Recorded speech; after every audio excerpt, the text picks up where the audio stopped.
Hi there, welcome to Ian's Engage channel. I'm Ian. In my previous upload I introduced my plans to build Shelfington, my first Engage model railway project. I'd already been through many iterations of the track plan and have continued to finesse it as the size of the layout increases inch by inch. I started off with plans for a 3-foot by 1-foot baseboard, which then grew to a 44-inch long baseboard, and that's now changed again, and I've settled on a 4-foot by 14-inch baseboard. That's it though, no more increases. Definitely no more increases. Well, probably no more increases. Anyway, despite the baseboard's growing size, my track plan has remained pretty much the same for the last couple of versions. That was until I had a bit of a light bulb moment. You see, as Shelfington will be my first foray into the world of Engage modelling, the plan is to use the project to hone my skills and work out whether I'll retain the initial excitement of the build and will want to continue onto something bigger in the future. If all goes well, I'll definitely want to go bigger. I sort of already want to go bigger now, and haven't even started yet. This got me thinking, wouldn't it be great if I could incorporate Shelfington into that future layout, as it would be pretty silly to abandon all of my hard work.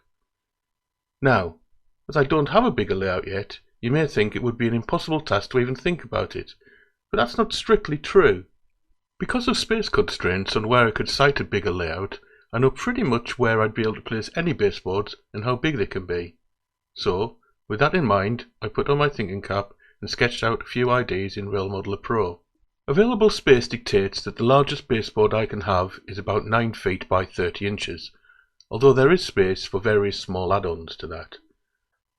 So let's assume that for this larger layout I'll start off with a double loop, with both loops running around the outside edge of the baseboard, so I'm pretty sure I'll want to have lots of continuous running on this bigger layout. Obviously, I just couldn't plonk Shelfington down in the middle of this, so after a bit of head scratching, I decided maybe I could go with a split level layout. Now, if I'm going to raise the Shelfington baseboard above the main baseboard, there needs to be a route between the two. However, as you can see from the images, with my current plan and orientation of Shelfington, it would have to be placed towards the left-hand side, and the track flow looks all wrong and basically doesn't work. Also, in this sort of position, Shelfington obscures far too much of the layout below and would make retrieving derailed rolling stock rather difficult. However, if I flip the plan, Shelfington could be offset to the right-hand side, where it could act as a terminus station and a small goods yard at the end of an incline along the back wall. By making a small adjustment to the Shelfington plan and pushing the two lines exiting the board to the rear, it will allow the lines to fall onto the main baseboard at the back of the layout where they can join up with the double loops. With this idea, there would also be possibilities for end-to-end operations of both passenger and goods services, as well as my wish to have a quarry somewhere on my future layout.